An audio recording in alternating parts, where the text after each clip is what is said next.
Welcome to the Gallantry Room, where every caregiver is a true hero in their own extraordinary story. Here we illuminate the remarkable narratives of compassion, resilience, and selflessness. Join our vibrant community as we share narratives that not only inspire and educate, but also celebrate your strength and dedication. Welcome to the Gallantry Room, where we uplift, we inspire, and we educate caregivers. My name is Latia. I am your host. And in the previous episode, we talked about coping with the uncertain, right? Which we all deal with when we are, dealing with someone, when we're caregivers and we're dealing with someone that's ill, right? A lot of times when we don't really know what we're going through, what our bodies are going through. We don't know for sure, if we're going to live, if we're going to get worse, if we're going to get better, or if our loved ones who we're caring for, if they're going to get better. We don't know if something else may arise while they're sick. We don't know these things. So that's what we discussed in the previous episode. But we want to talk about faith and the end of life care. So we dealt with the uncertain, right? So now we're here where we've been told, like, okay, this is it for them. How do we deal with end of life care? How do we handle that? How do we provide end of life care, right? And it's a very emotional thing when you've been told that the person that you're caring for, this is the end of their life. We're giving them a couple days. For some people, we're giving you hours. How do you deal with that? Why is it important to know how to care for someone that are at the end of their life? And it was for me, and I'm just going to talk about me, like, I remember when my dad, when they came and got him from the house because his vitals weren't reading correctly and they knew what was going to happen. And then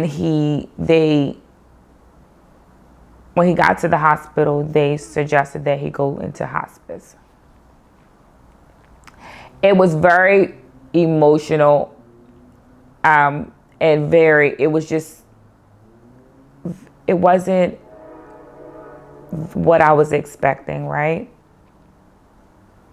And we get to hospice, and the first thing they do is they say, well, we're only giving him 2 days, a couple days, right? They begin to give you this blue book so that you can read about the end of life, the stages and the things that your body goes through when you're at the end of your life, right?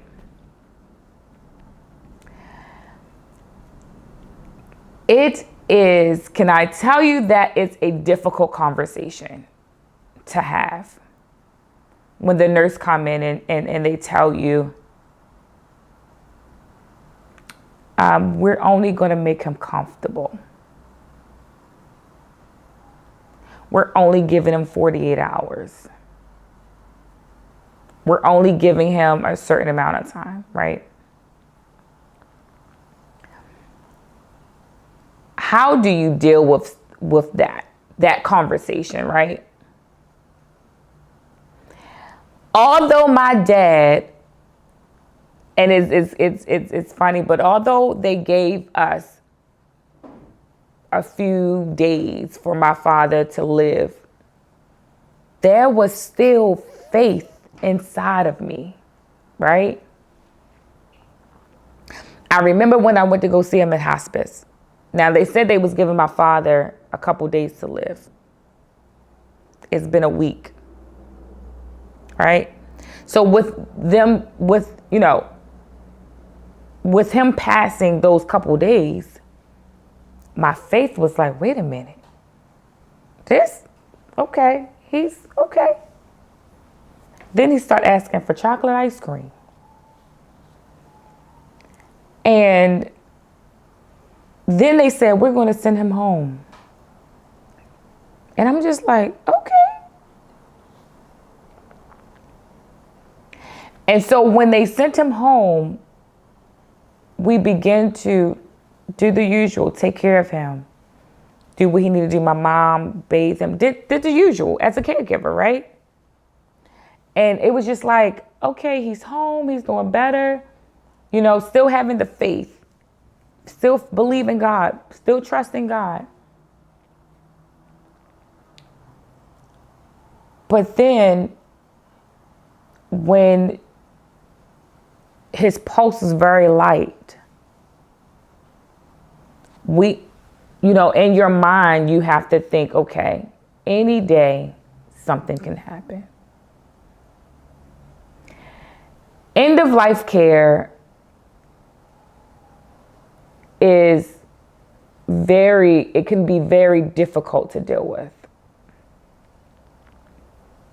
It can be very, like you don't know what to do. It's like you just wait to see what's going to happen. Sometimes you have to have a conversation with your loved ones or with your family members on what happens next, what can happen, what's the possibilities, right? But although we had the faith that God can turn it around, or if not, God was going to call him home, we still trust in God's decision, right? And I think understanding that he has the final say, it changes your attitude towards the situation. It changes how you feel. It changes a lot of things for you when you just kind of like just face it and just surrender everything to God, right? Letting God have his way, basically, because that's his son, right? My father was God's son, so he can do what he wants, basically, right? And so when we as caregivers just allow God to work, because now we're here at the end of life. Now we have to face what's going to happen. Now we have to face the transition. Now we have to start thinking about the new reality that this person is no longer going to be there. And having those conversations with people that, they're giving him a few days. He can go in a couple hours. It's very hard. And I know for you as a caregiver, it's very hard to know that this is near, that the end is near. You have to think about taking care of all of the things that usually you don't have to really think about, right? When you have to think about services, when you have to think about planning the funeral, when you have to think about, just letting people know that this is what's going to happen. When you have to think about whether you're going to cremate, whether you're going to, have a funeral. The end of life for your loved one is just not a pleasant thing to deal with, right? Grief is another thing that you have to, or another feeling that we all have to go through. We don't want to face it, right? I didn't want to face it when it was time for my father to transition.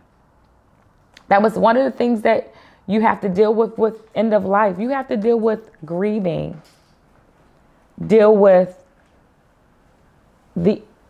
your emotions, just dealing with the new reality, dealing with the fact that now your loved one is no one there. So now you're transitioning from being a caregiver to now I'm losing someone that I love. I'm losing the very person that I took care of. The person that depended on me for taking care of them, for feeding them, for bathing them, for whatever the case may be. The new reality that they're not going to even be here, right? The new reality that,